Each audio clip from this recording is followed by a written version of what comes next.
क्या आपने कभी सोचा है मैप्स और जीपीएस किस तरह वर्क करते हैं, या फिर किसी भी जगह की एग्जैक्ट लोकेशन हम किस तरह फाइंड कर सकते हैं किसी ग्रिड में। तो चलो इन्हीं सभी बातों को बेटा आज जानते हैं हमारी नई वीडियो कोऑर्डिनेट ज्योमेट्री में। और आप सभी का मेरे चैनल पठानिया स्टडी एचक्यू में स्वागत है। तो बेटा हमारे पास 4 क्वाड्रेंट होते हैं किसी प्लेन के ऊपर। First quadrant, second quadrant, third quadrant and fourth quadrant. ठीक है, फर्स्ट क्वाड्रेंट बेटा पॉजिटिव पॉजिटिव साइन, सेकंड में अब शीर्षा negative, ordinate positive, so on, इसमें दोनों नेगेटिव होते हैं थर्ड क्वाड्रेंट में, और फोर्थ क्वाड्रेंट में होता है प्लस माइनस। अगर किसी भी दो पॉइंट्स के बीच में हमने डिस्टेंस निकालना है, जैसे ये 2 पॉइंट है हमारे पास, एक है x1 y1, दूसरा है बेटा x2 y2, तो इन दोनों पॉइंट्स के बीच में डिस्टेंस निकालने के लिए बेटा हमारे पास फॉर्मूला होता है जिसे हम बोलते हैं डिस्टेंस फॉर्मूला। ठीक है, और उसका फॉर्मूला होता है बेटा A B is equal to x2 minus x1 whole square plus y2 minus y1 whole square. ठीक है, A B is equal to x2 minus x1 whole square plus y2 minus y1 whole square to find the distance between the 2 points. उसके बाद बेटा हमारे पास आता है section formula, कि ये कोई भी लाइन सेगमेंट है, इसमें मैं कोई भी पॉइंट ले लूं, जैसे सी पॉइंट यहां पे ले लूं।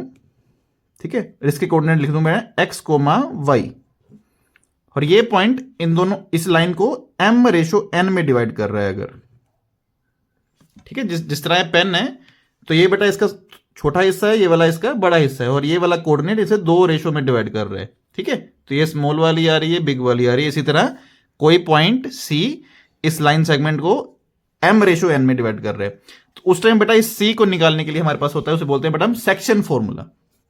ठीक है, तो सेक्शन फॉर्मूला बेटा हमारे पास होता है mx2 plus nx1 upon m plus n। Similarly y के लिए होता है my2 plus ny1 upon m plus n। और ट्रिक बेटा किस तरह याद करनी है, इस m को करना मल्टीप्लाई आपने इसके साथ mx1, और इस n को बेटा करना है इसके साथ nx2, और नीचे दोनों के नीचे आएगा m प्लस 1। ठीक है, तो हमारा फॉर्मूला क्या बन जाएगा, ये रेशो बेटा इससे मल्टीप्लाई और ये वाली रेशो इससे मल्टीप्लाई करनी होती है। ठीक है, तो उसे बोलते हैं हम बेटा सेक्शन फॉर्मूला। थर्ड बेटा हमारे पास फॉर्मूला आता है मिड पॉइंट फॉर्मूला, कि जैसे इस पेन को मैं एकदम एग्जैक्टली बीच से डिवाइड कर लूं, तो इस साइड की रेशो और इस साइड की रेशो क्या हो जाएगी, हमारी इक्वल हो जाएगी। तो उस टाइम बेटा हम क्या यूज करते हैं, मिड पॉइंट फॉर्मूला यूज करते हैं। जैसे इस ए बी के एकदम एग्जैक्ट में कोई पॉइंट आ जाए, ठीक है, तो दोनों साइड रेशियो क्या हो जाएगी हमारी इक्वल। तो उस टाइम बेटा काफी इजी फॉर्मूला होता है, फिर सिंपली फॉर्मूला लगता है हमारा x1 plus x2 upon 2, similarly y1 plus y2 upon 2, क्योंकि रेशियो हमारी दोनों साइड की रहती है 1 1, और m और n की जगह क्या आ जाएगा 1 1। तो हमारा फॉर्मूला क्या बन जाएगा, थर्ड बेटा मिड पॉइंट फॉर्मूला बन जाएगा हमारा x1 प्लस x2 अपॉन 2, और दूसरा y1 प्लस y2 अपॉन 2। ठीक है, उसके बाद बेटा हमारे पास आता है कोलिनियर पॉइंट। कोलिनियर पॉइंट, कोई भी 3 पॉइंट बेटा अगर एक स्ट्रेट लाइन में आ जाए तो उसे हम क्या बोलते हैं, कोलिनियर पॉइंट। ठीक है, कोई भी 3 पॉइंट एक स्ट्रेट लाइन में आ जाए तो उसको बेटा हम क्या बोलते हैं, कोलिनियर पॉइंट।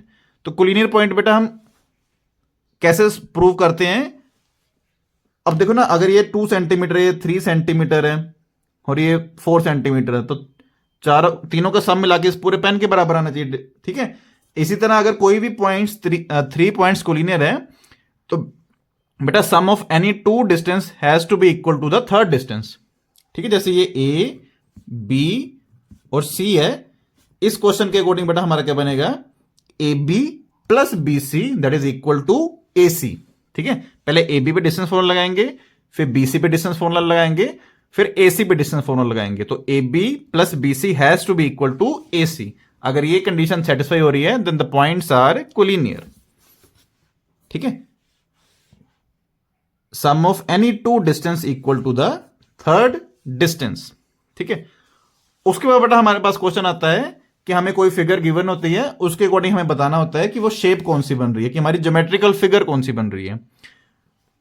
अगर कोई भी ट्रायंगल आइसोसेलेस है, ठीक है, तो उसमें बेटा हमारी 2 साइड्स हमेशा क्या आएंगी, इक्वल आएगी। जैसे कोई भी हमें कोऑर्डिनेट्स दे दिए और कोई भी 2 साइड्स अगर इक्वल आ जाए तो बेटा उसको बोलते हैं हम आइसोसेलेस ट्रायंगल। ठीक है, at least any 2 sides are equal. उसके बाद बेटा हमारे पास आती है राइट एंगल ट्रायंगल। तो राइट एंगल ट्रायंगल बेटा किस टाइम प्रूव होगी, कि sum of squares of any 2 sides is equal to sum of square of the third side. जैसे A B square plus BC square,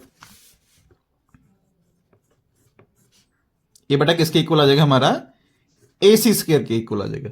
जरूरी नहीं कि नेमिंग यही हो, बट किसी भी दो साइड के स्क्वायर का सम थर्ड साइड के स्क्वायर के सम के इक्वल आ जाए तो वो बेटा हमारी क्या होती है, राइट एंगल ट्रायंगल हो जाती है। और उसमें हाइपोटेन्यूज हमेशा लार्जेस्ट साइड होगी, ठीक है, 90 डिग्री एंगल के ऑपोजिट हाइपोटेन्यूज होगा, ठीक है।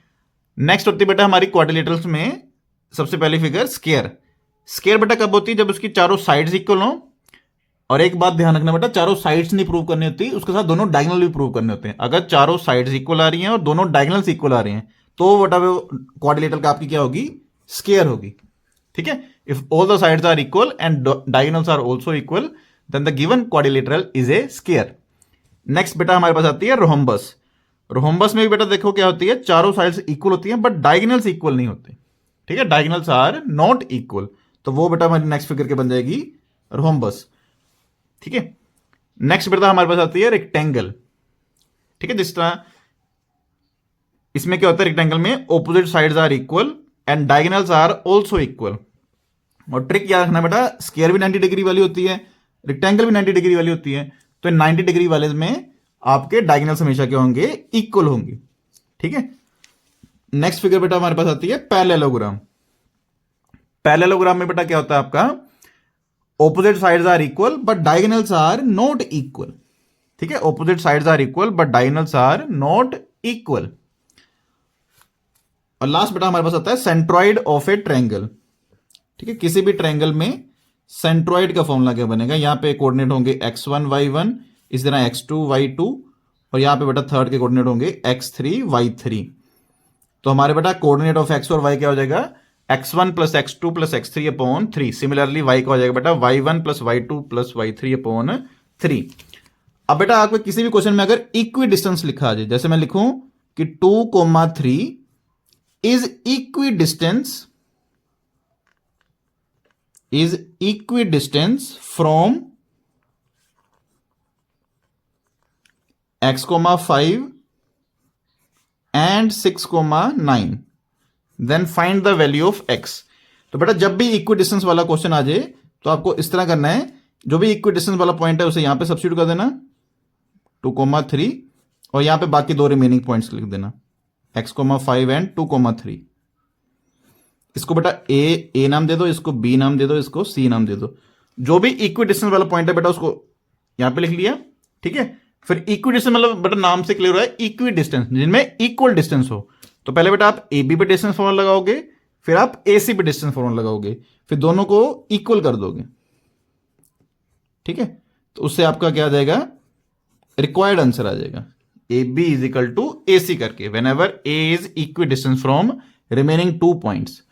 और इसी तरह बेटा एक पैरेललोग्राम में प्रॉपर्टी काफी इंपॉर्टेंट है, डायगोनल्स बाइसेक्ट ईच अदर, ठीक है। तो उसमें हम मिड पॉइंट फॉर्मूले के सोल्व करेंगे। आई होप कि आपको सारे बताए पॉइंट्स क्लियर हो जाए, ठीक है। तो मिलते हैं बेटा नेक्स्ट वीडियो में, तब तक आप अपनी प्रिपरेशन को अच्छे से जारी रखें। बाय।